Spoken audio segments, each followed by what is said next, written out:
NFL fans, what is going on? Welcome back to the J All Day NFL Show. Today we're going to do our final mock draft before Thursday's opening round of the 2025 NFL Draft. I'm going to do a JGM draft. I'm going to let you know what I would do in each and every one of these draft selections. All 32 teams, I'm going to let you know where I would go for these rosters and all the reasons why. All right, thank you guys so much for all your support this offseason. We're closing in on 15,000 subscribers. Thank you guys so much. I really appreciate it. Let's get into this one-round mock draft for the 2025 NFL Draft. Let's kick off this round one mock draft, the final one of the 2025 offseason. Titans on the board at number 1. I don't think they trade this pick. They're going to go quarterback here. Their relationship with Will Levis, this organization has soured mightily. Brian Callahan and him just don't get along at all whatsoever. They're never on the same page. So I think the quarterback situation is pretty dire in Tennessee. They go Cam Ward, number 1 overall. That leaves us with the Browns at number 2. I think the Browns and Giants are both placating Travis Hunter a little bit. The Giants just came out saying we see him as a two-way player. You know, maybe he wants to go to the Giants. I think the Browns probably see him a smidge more of a wide receiver than they do a cornerback, but they're definitely going to package him in on some defensive plays. Faux show. But I don't see the Browns passing up on Travis Hunter. They could use a wide receiver. They could use a cornerback. And then you get a 2-for-1 deal at number 2. Travis Hunter goes to the Cleveland Browns. Next up is the New York Football Giants. They got a decision on their hand. Do they want to go quarterback? I think Shedeur Sanders is getting some much unnecessary hate in this draft. You know, he's got a little bit of moxie, a little bit of swag. I mean, his dad never, being quiet and, short of opinions definitely hurt his draft stock a little bit, in my opinion. Because the dude could flat out play football. Extremely accurate quarterback. He's got toughness, coming from Colorado with a Bush League offensive line. Got sacked a lot, but still got up and helped them win football games, right? So if the Giants went Shedeur Sanders, I wouldn't be surprised. I don't think that's the way to go with Abdul Carter on the board. You bring Abdul Carter in, and that front seven becomes really interesting with Dexter Lawrence, Brian Burns. Add Abdul Carter to that mix. Very dominant. And they can win a lot of close games. 17-14 games, 20-17 games, 13-10, stuff like that. They're not going to have to put up a lot of points on the board if they can get after the quarterback. I'm going Abdul Carter to the Giants at number 3. Now, the Patriots are on the board at number 4. I think this is a trade-out spot, and I'm doing it. It says the 49ers, the Panthers are interested in that selection. I could see a team like the Cowboys moving up, or the 49ers. Cowboys could be interesting. Maybe they move up and take Genti. That's a Jerry Jones type of move. So we're going to swap 4 and 12. We're going to kick in 44. And I think they're going to have to do something else, like a second-round pick next year to move up. So the Cowboys are going to give up a lot in this scenario, but I definitely think that the Patriots should consider moving back. For this drill, they're probably going to have to kick in a second-round pick next year. So we're going to offer this trade. Cowboys and the Patriots moving back to 12. And the Patriots are going to add a second-round pick. I think that's a great idea. We won't see what the second-round pick is because we're only doing one round here. But I think that's a great idea to add another selection for the Patriots. I think it's a great trade-back scenario. So we're going to offer this trade, and it was accepted. So now, Cowboys are up at number 4, and they're going to take Ashton Genti at number 4 and really throw a wrench in this first round. Okay, number 5, Jaguars are up. The D-line needs some serious help. They have Josh Hines-Allen, but the interior part of that defense is not very good. Let's give them the most prolific interior defensive lineman in this draft in Mason Graham. He is an unbelievable run defender, good at getting after the passer too. 13.8% pass rush win rate for a D tackle. That's really, really good. Almost 10 sacks over the last 2 years from the inside. That's production, man. Mason Graham goes to the Jaguars at number 5. Now, what do the Raiders do now? No Ashton Genty. Reports are coming out that they want to take a running back early. So guess what, guys? They're going to get a running back early, and the Saquon Barkley effect is in full beast mode right now. Marion Hampton goes number 6 to the Raiders. Nobody's talking about that. But if Ashton Genty goes in the top 5 with a trade, which is a very likely possibility for me, and the Patriots, it would behoove them to get more picks. Adding a second-round pick this year and next year to move back, 8 spots? That sounds pretty juicy to me. But Marion Hampton, I'm telling you guys, if he becomes a better pro than Genty, I would not be surprised at all. He's got better size, better speed, can catch the ball a little bit better. He doesn't have the contact balance and the vision that Genty has, but man, 1A and 1B. Now, number 7 on the board is the Jets. I'm going to stick with this pick. I've been doing it for a while, guys. That's Armand Membu, the right tackle from Missouri. You got Olu Fashanu at left tackle, Armand Membu at right tackle, 6'3", 314. The dude's an absolute savage. And you have bookend tackles for a generation, a decade, maybe even more. Give Justin Fields the time to operate. He's not the most accurate passer, in my opinion, so he's going to need time. Armand Membu is the pick at number 7. Now, Panthers fans, you're on the board. You're going defense here 100% of the time. Could you go Walter Nolan? That could be interesting. Malachi Starks is on the board. Jihad Campbell. But for me, teams have been mocking this dude, Jalen Walker, all day long to the Panthers. And it makes some sense because of the versatility, right? This kind of player is exceptionally talented. Where is Jalen Walker at? There he is, linebacker. Jalen Walker. He can play edge. He can play off-ball linebacker. Give them some serious versatility and figure out where he works best in this defense, where he operates. I think this is the way they're going to go, and I would probably go here too as a GM because this Jalen Walker from Georgia, they do pretty good in the NFL. He's really, really explosive, man. And he could really, really disrupt passing games. I'm going Jalen Walker, number 8. Now, at number 9, the Saints. Ryan Ramczyk just retired. That's not a great thing. So, I've been debating Will Campbell or Shedeur Sanders. But from reports I'm reading, the Pittsburgh Steelers, Shedeur Sanders meeting didn't go great. Maybe Shedeur goes. They need a quarterback that's got some moxie, bring some excitement back to New Orleans. I'm going Shedeur Sanders, number 9, to the Saints. And by week 6, he takes over the job and he never looks back. Bears fans, you're on the board at number 10. Both the top running backs are gone in this mock draft, the way it played out. And now the Bears are going to focus on safety. They need safety help. They could go D-line as well. A guy like Walter Nolan could be really, really interesting to the Bears. That could be really, really interesting, right? We take a look at, where some of these guys are getting trended to. Malachi Starks to the Bears could definitely make a lot of sense because they need a general in the middle of the field there. I'm going to go Malachi Starks because I like the high IQ.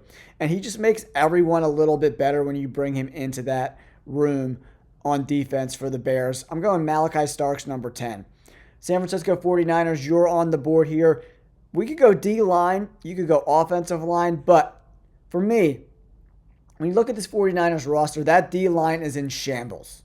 It's Bosa and nobody else. They got rid of Javon Hargrave. Walter Nolan's going to step in and make that D-line way better than it is currently. And some of these offensive linemen you could get later in the draft. So I'm going to go Walter Nolan at number 8. And that leaves the Patriots in a very great spot. because the guys that they were probably considering at 4, like Ted McMillan and Will Campbell, are both on the freaking board here at 12. And you added 44 overall, right? So that's a great addition to this draft haul for the Patriots. And I really want to give them an X wide receiver.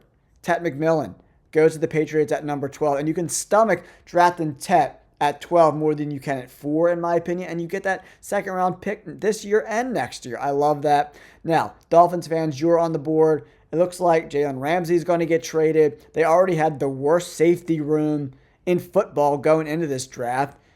But Will Campbell is still on the board. So, I'm going to, if I'm a GM on the Dolphins, I'm going to address the secondary later in this draft. Will Campbell's too good to pass up at 13. He can play guard or tackle. Put him wherever he fits. I like that selection there for the Dolphins. If Will Campbell's on the board, you got to take him, because we can get corners and safeties in the second round. We're drafting in the 40s there. You can definitely get a really good safety like Nick Eman-Wari. There's a ton of safeties here if you take a look. Winston, Watts, Makuba, Eman-Wari, Ransom. One of them is going to be available, right? So that's the way it played out, and that's the way I like it. I think Will Campbell is a great selection for the Dolphins at 13. Okay, now, Shane Steichen, head coach of the Colts, was the best version of himself when he had a very, very good tight end when he was with the Philadelphia Eagles. They need a tight end in this offense desperately that can take some pressure off Anthony Richardson. And Daniel Jones, if he beats him out, will benefit from a good tight end as well. Tyler Warren goes to the Colts at 14. Atlanta Falcons on the board. I'm getting ahead of myself a little bit here. On the board, Mike Green, it's a no-brainer. They need pass rush help. One of the worst pass rushes in the NFL for a really long time, right? The GM needs to concentrate more on getting pass rushers. Get a pass rusher, Mike Green. Now, Cardinals are actually up now at 16 overall. To me, it's between the Michigan guys, like I mentioned a little bit ago. Will Johnson or Kenneth Grant. They really need an outside corner, and they could use an interior defensive lineman as well. They added Josh Sweat in free agency. Could really beef up that interior defensive line with a guy like Kenneth Grant, which makes some sense. He's beast mode. Straight up beast mode. 6'3", 339. Dude, he is everything you want out of a 3-4 nose tackle, man. Only 21 years of age. And honestly, he's physical enough and quick enough to play a DN in a 3-4 scheme as well. I'm going Kenneth Grant. Beef up that D-line. Get after quarterbacks. That's what we want. And that's just going to help out cornerbacks in the long run, right? Another need for the Cardinals. At 17, we got the Bengals. Man, they could go D-line. They could go cornerback. They need a linebacker. Let's bring in the best off-ball linebacker in this draft class. Jahad Campbell is an absolute savage. He'll be the captain of that defense within a couple years. He's an excellent player. I love Jahad Campbell. For the Bengals, they need a new identity on defense, and Jahad Campbell gives them a new life, a new identity on defense. And there's some depth at interior D-line that we could get in the second round, in my opinion. Now, Seahawks are on the board. They could go in a myriad of different directions. I think offensive line is the most important, in my opinion. I think they could go center. They could go guard, But a lot of the better players right now on the offensive line are just pretty much pure tackles. You could go Gray Zabel with this pick, but that's probably a little bit of a reach. Do you go Donovan Ezeraku, the edge, to Seattle? That makes a lot of sense. He's probably one of the best players left on the board right now. I think Jody Barron's going to slide a little bit because he only had 1 year of production at outside corner, safety, nickel. I don't know if the value is right in the first round, especially in the first half of the first round. So I'm going to go Donovan Ezeraku, get that edge rusher. And in Seattle, man, I think that's the way to go. I think that is the way to go. All right, Tampa Bay Buccaneers, you're on the board at 19 overall. All the linebackers are gone, but I do think this is where Jody Barron's slide stops. They had some issues at safety last year with injuries, cornerback. Just bring this guy into Tampa Bay and let him figure out. Is he going to play safety? Is he going to play nickel? Is he going to play outside corner? Let Todd Bowles figure it out. I like this selection here. Jody Barron goes to the Buccaneers at 19 overall. Now, this is a really interesting spot for the Broncos. Top 2 running backs are off the board. Do we see another running back go in the first round? There's a very good possibility. Dylan Sampson's on the board. Caleb Johnson. I do like myself some Dylan Sampson. 5'11", 201. Super explosive guy. Patient runner. Really talented guy. You know? And then Trevion Henderson is on the board. I like Trevion Henderson with Sean Payton because you could throw the ball to him out of the backfield. It's a little bit of a reach here at 20, but I don't know. Could be. Could be. But we're taking a look at this Broncos roster. We could use another outside corner opposite Pat Surtain as well. Or another wide receiver. Not too many people are mocking Luther Burden to the Broncos, but I think it makes a lot of sense. Because with Courtland Sutton and his height and length, he could be the X. Him and Mims can rotate who's going to be in the slot, who's going to be the other outside wide receiver, and then it's just a lot to deal with on a defense when you got Luther Burden, Mims, and you have Courtland Sutton on the outside. That's really interesting. Or we could go tight end. They did bring in Evan Ingram, but is that going to stop them from drafting Colston Loveland? I don't know. Matthew Golden is in play as well. That could be where they go because he could be that true number 2 wide receiver. I'm doing it. Matthew Golden goes to the Broncos at 20. All right, Pittsburgh Steelers fans, you're on the board at 21 overall. There's no second round pick for the Steelers this year. So, do they go quarterback? Right now, they're rudderless at the quarterback spot. So, I'm bringing in a quarterback.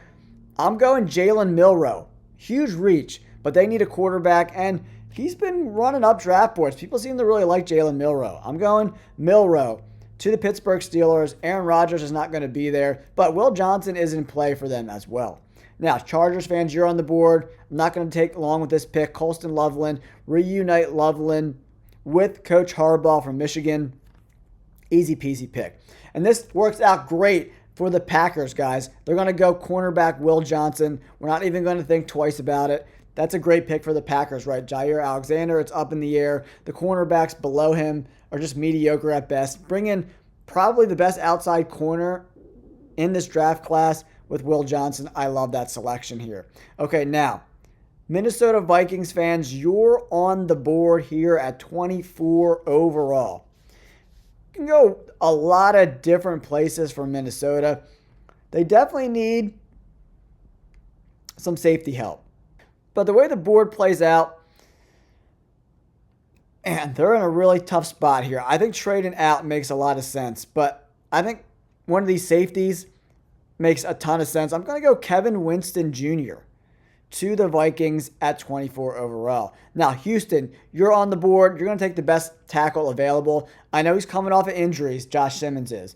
But as long as the medicals are okay, which for this exercise I'm assuming they are, we haven't heard otherwise, Josh Simmons, he's the best left tackle in this class when he's healthy, for sure. One of my favorite players. Excellent at mirroring. Good recovery speed. I just think he's super talented, man. Very sticky offensive lineman. I love Josh Simmons. Very impressed with his tape. Now, Rams fans, you're up 26 overall. I'm going to go Trey Amos here. They need a big physical outside corner. I think Trey Amos is 1B at the cornerback position. They need cornerback help. That secondary got torched a lot last year. That's where they go at 26. Now, the Ravens are on the board here. A lot of people think the Ravens are going to go defense, but you know what, guys? I'm going to mix it up a little bit. I'm going to go Emeka Egbuka to the Ravens at 27 overall. Here's why. Zay Flowers can't do it all. They need to give Lamar Jackson quality wide receivers that can get open on a regular basis. And Emeka Egbuka is the truest professional at the wide receiver position in this draft by a long shot, man. He just instantly makes this room more accountable. They're going to be a better unit. He's got really good hands. And I know it might surprise some people because the Ravens always want to go defense, but they need another wide receiver that is a reliable pass catcher, right? Even Zay Flowers, he's pretty, mediocre plus, in my opinion, right? So now, the Lions are on the board at 28 overall. I think Gray Zabel is definitely in play here. They need some guard help and just give them a huge, versatile player on the inside. But actually, they want another pass rusher opposite of Aiden Hutchinson. Let's give them an athletic freak in James Pierce Jr. I love that selection there for the Lions. Next up, 29 is the Washington Commanders. Making big moves, guys. Making big moves, bringing in Laremy Tunsil from the Texans. This trade I am still blown away by. Very, very, very... They're going for it, guys. They're just going for it. They could go edge. They could go corner. They need a cornerback so desperately. Nick Scorton definitely makes some sense to the Commanders. Faux show. I do like Kelvin Banks. They could really, hanker down that offensive line. Shamar Stewart, athletic monster. He's a freak show, man. Really, really talented guy. Texas A&M runs like a really weird defense, so you can't look at the stats. Just look at the production. Run defense grade is excellent. I just think he's a very, very talented guy. 6'6", 290. He can really make some sense there. I'm going to go Shamar Stewart to the Washington Commanders at 29. Now, the Buffalo Bills are on the board, and I expect them to go defense, right? Edge defender would make some sense for them because, listen, they brought in Bosa, but that's probably going to be a one-and-done type of situation, right? Nick Scorton would be an excellent pick there. Big, physical, just what the Buffalo Bills need. So I'm going to go Nick Scorton to the Buffalo Bills. They're going to go defense with this pick, in my opinion. Scorton, he's an absolute beast mode. Now, Chiefs fans, you're on the board here. Kelvin Banks is on the board. He's the best tackle left. I'm going to go Kelvin Banks. Address that offensive line with the 31st selection overall. And now, the Philadelphia Eagles are up at 32 overall. Mykel Williams is really, really interesting for me for the Philadelphia Eagles. We take just a look at the board and the way it played out for the Bird Gang. I do like Ben Morrison, too. If they went Ben Morrison, I would not be shocked at all whatsoever. They brought in Josh Connerly Jr. on a top 30 visit. That could make some sense for the Philadelphia Eagles because they're not necessarily drafting for today. They could be drafting for their future with this selection. Mykel Williams, I don't know if he's fast enough to play on the edge for the Philadelphia Eagles, so his speed kind of concerns me a little bit, and I don't see anyone else worth this selection. So I'm going to go, I did this with my last mock draft, I'm going Josh Connerly Jr. The Eagles are going to stash him, draft and stash, develop him in Statland U, and he could take over at right tackle for Lane Johnson in the next couple of years. Here it is, my round one mock draft, guys. Check it out. Cam Ward goes number 1. Armand Membu goes number 7. We did have a trade. Ashton Genty goes to the Cowboys at 4. They trade up with the Patriots, who took Tet McMillan at 12 and landed an extra second-round pick. I love that. That's good business for the Patriots. Walter Nolan goes number 11 to San Francisco, boosting that D-line. Jahad Campbell, going to be an identity change on defense for the Bengals, bringing in a guy like Jahad Campbell. I love that selection. Loveland gets reunited with Coach Harbaugh from Michigan. Will Johnson from Michigan goes to the Packers. Great pick for them. Trey Amos, outside corner, goes to the Rams at 26. And my Philadelphia Eagles select Josh Connerly Jr., the left tackle from Oregon. Bills get Scourton. Washington gets Shamar Stewart. This is what I would do for these franchises. I think it all makes a lot of sense. Shedeur Sanders goes number 9 to the Saints. Guys, let me know where you want your favorite team to draft in the comments down below. Thank you guys so much. We're 14 subscribers away from 15,000. So if you like this video, please consider subscribing to the channel. Thank you so much. Peace.